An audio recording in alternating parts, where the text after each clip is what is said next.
왜 어떤 부부는 행복하고 어떤 부부는 이혼할까? 부부의 대화 모습을 단 3분만 봐도 이들이 행복하게 살지 이혼할지를 95% 이상의 정확도로 예측하는 관계과학자가 있습니다. 그는 러시아의 대문호 톨스토이와 도스토예프스키의 결혼 생활을 현대적으로 분석하며 결혼의 행복은 우연이 아닌 노력의 결과임을 증명했습니다. 톨스토이는 행복한 가정은 다 비슷하다고 했지만 그의 결혼은 결국 불행으로 끝났습니다. 반면 도스토예프스키는 결혼은 영원한 사랑을 위해 꾸준히 노력해야 한다고 말했고 그의 결혼은 평생토록 행복했습니다. 현대과학은 도스토예프스키의 손을 들어며 행복한 결혼의 핵심이 바로 노력에 있음을 밝혔습니다. 행복했던 관계를 파국으로 이끄는 가장 위험한 대화 방식 4가지를 소개합니다. 이 대화들은 마치 관계를 산산조각 내는 폭탄과도 같습니다. 이 4가지 대화 패턴을 흔히 관계의 묵시록, 포 홀스맨 오브 더 아포칼립스라고 부르기도 합니다. 1. 비난. 상대방의 행동이 아닌 인격 자체를 공격하는 말입니다. 당신은 왜 맨날 이래? 와 같이 상대방을 규정하려 들 때 상대는 방어적으로 변하고 대화는 단절됩니다. 비난은 문제를 해결하는 것이 아니라 상대의 존재 자체를 부정하는 행위입니다. 2. 방어. 상대의 비난에 대해 나만 그래? 너도 그랬잖아 라며 자신의 잘못을 회피하고 변명하는 태도입니다. 문제를 해결하기보다 책임 공방으로 이어지게 만들죠. 방어는 상대방의 감정적 거울을 보는 것을 거부하고 자신의 입장을 정당화하려는 이기적인 시도입니다. 3. 경멸. 상대방을 얕잡아 보거나 비웃는 태도로 관계를 파괴하는 가장 치명적인 독소입니다. 주제 파악이나 해라 와 같이 상대의 존재 자체를 무시하고 깎아내리는 말입니다. 경멸은 상대방에 대한 존경심이 완전히 사라졌음을 보여주는 신호입니다. 이는 감정적 연결을 끊어버리고 관계를 회복 불가능한 상태로 만듭니다. 이 4가지를 피하는 것이 행복한 결혼 생활의 첫걸음입니다. 이혼 위기를 만드는 2가지 현실적인 문제. 부부관계를 위기로 몰고 가는 원인에는 2가지 공통된 현실적인 문제가 있습니다.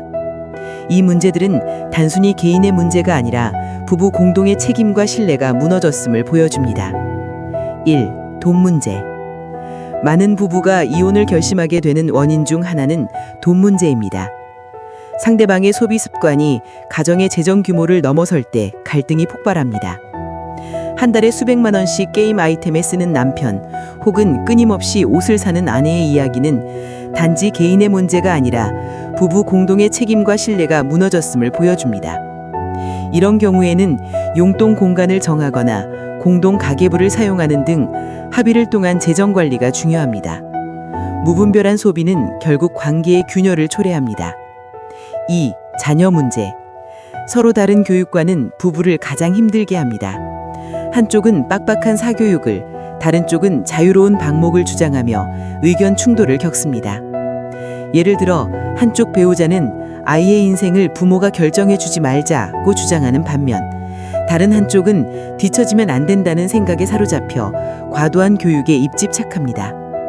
이런 경우 당신이 그런 학교나 나왔으니까 뭘 모르는 거야 와 같은 인신학 공격으로 이어지기도 합니다. 이는 자녀의 문제가 아닌 부부관계의 문제임을 인지하고 서로의 방식이 틀렸다고 비난하기보다 아이의 미래를 위한 최적의 길을 부부가 함께 찾아가야 합니다. 관계의 위기를 극복하는 3가지 심리적 비결. 많은 사람들이 이혼을 선택하는 이유는 더 이상 행복하지 않아서라고 말합니다. 하지만 행복은 가만히 있어도 찾아오는 것이 아니라 관계를 회복하려는 노력을 통해 얻는 결과물입니다. 다음 3가지 심리적 비결은 관계의 위기를 극복하고 행복한 결혼 생활을 되찾는 데 큰 도움이 됩니다. 1. 조망하는 능력 갖기. 위기가 닥쳤을 때 오직 상대방의 최악의 순간만 생각하는 경향이 있습니다. 하지만 잠시 멈춰서서 서로의 평균값을 떠올려 보세요. 이 사람이 최악이었던 순간도 있지만 잘했던 순간도 있었지 라고 생각하는 것입니다. 자신의 부족한 점과 상대방의 좋은 점을 동시에 조망할 수 있을 때 우리는 관계를 객관적으로 바라볼 수 있습니다. 2. 값인 용서를 피하라. 지속적인 폭력이나 중독은 결코 용서의 대상이 될 수 없습니다. 폭력은 한번 시작되면 가속도가 붙고 중독은 혼자서는 해결할 수 없는 병이기 때문입니다. 이런 문제에 대해 섣부른 용서는 값인 용서가 되어 또 다른 비극을 부릅니다. 이런 경우 전문가의 도움을 받고 이혼을 고려하는 것이 현명한 선택일 수 있습니다. 나는 천사여서 다 용서할 수 있다는 착각은 자신뿐만 아니라 가족 모두를 위험에 빠뜨립니다. 3. 공도 의존자에서 벗어나기. 중독에 빠진 배우자를 돕는다고 믿지만 실제로는 그 중독을 유지시키는 역할을 하는 사람들이 있습니다. 이들을 공도 의존자라고 부릅니다. 이들은 배우자에게 의존하면서 자신의 존재 가치를 찾으려고 합니다. 하지만 이는 결국 자신을 사라지게 만드는 행위입니다. 진정한 도움은 중독에서 벗어나도록 돕는 것이지 중독을 유지시키는 것이 아닙니다. 자신의 삶을 되찾아야 비로소 상대방에게도 진정한 도움을 줄 수 있습니다.